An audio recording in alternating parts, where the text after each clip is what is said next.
Hey friends, Kevin here, and today we're going to talk about what triggers van life or van dwelling or RV life or just going on the road with a camper, because I've met a lot of people and there was something in their life that triggered that, and now that I look back after a couple of years, there were a couple of things that triggered it with me also.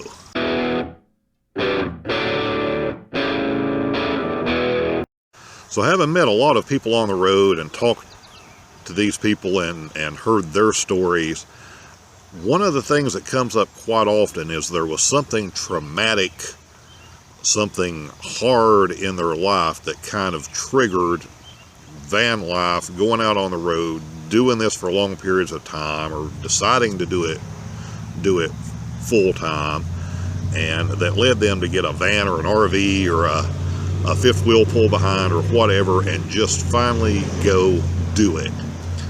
Now, with all of these people, they had thought about it for a while, but there was something that triggered them finally doing it. Unfortunately, what triggers that is often something tragic or something traumatic. You know, when we're 25 years old, most of us pretty much think we're invincible.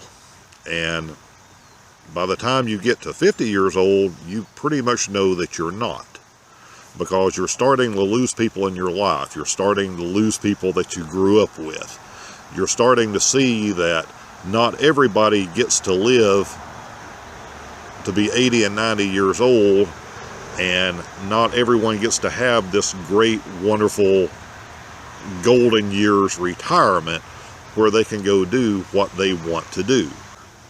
Quite simply, life is not fair for a lot of people, whether it's due to illnesses, whether it's due to accidents.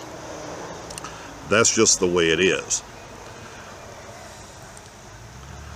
So I've met people on the road that have done this because they've lost a child, or they've lost a spouse, they've lost someone close to them, and they decided that this was their time to do it, and also as a way of going into nature to a degree and working on moving forward in their own lives and healing themselves. Because it's easy, if you're in that kind of situation, to get depressed and, you know, sit in your house looking at the same four walls every day.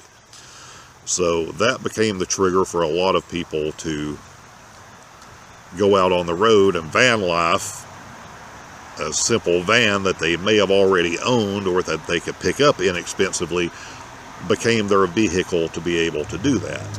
You have a lot of people out there who decided to explore this for a while, maybe because it was their only option or one of the few options they had left, due to losing where they live, due to job loss, a foreclosure on a home, whatever, and they were at the point of having to start over.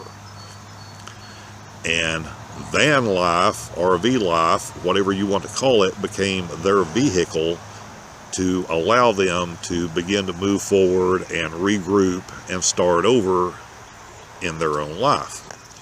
Sometimes it's triggered by something happening in a relationship, a divorce.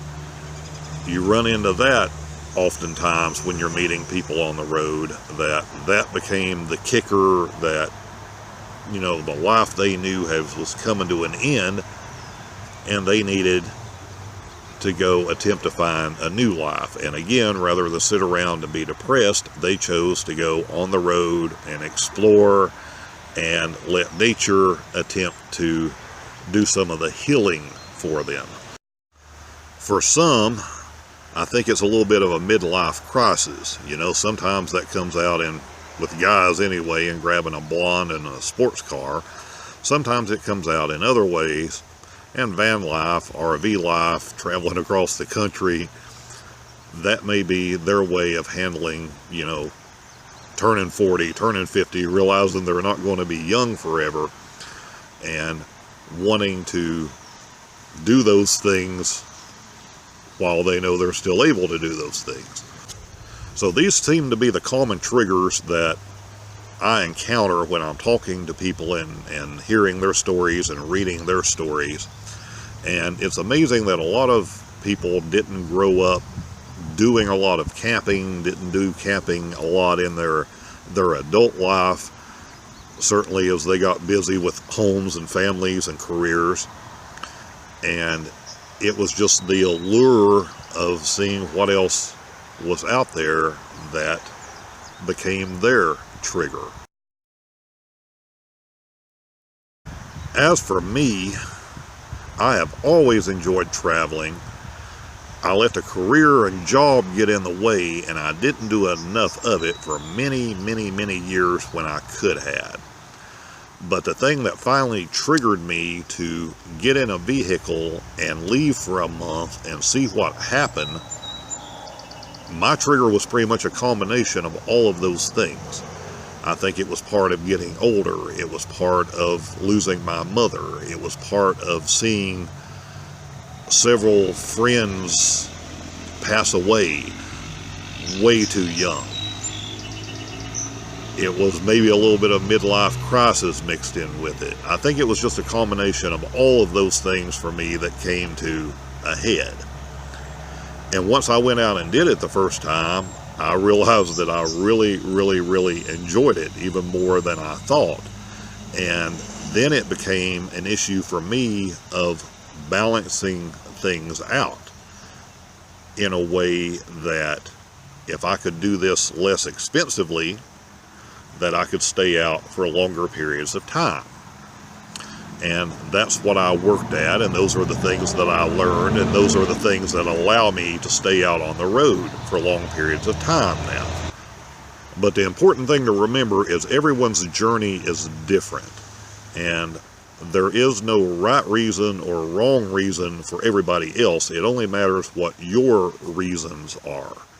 And if it works for you, that's all that matters. And if you can figure out how to make it work for you, that's really all that matters. As long as you're happy, as long as you get some peace from being out on the road and exploring, or you find peace in nature.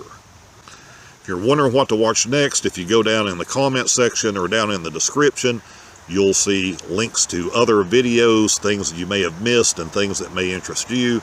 We have a lot of things in the pipeline coming up, a lot of how-to videos, a lot of comparison videos between the two vans. If you've watched this before, you know I travel in two vans. One is a minivan, one is a full-size converted van. I know a lot of you are looking forward to some of these comparison videos, and I just need to actually get these two vehicles into the same place to do that.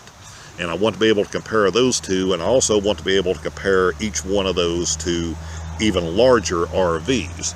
For those of you that are considering this kind of life and maybe haven't decided on what type of vehicle that you think you want to use yet. Of course, mixed in with that are going to be a lot of how-to videos, several different ways to make shower units. I have a lot of good stuff in the pipeline. We'll get to it. We'll see you soon.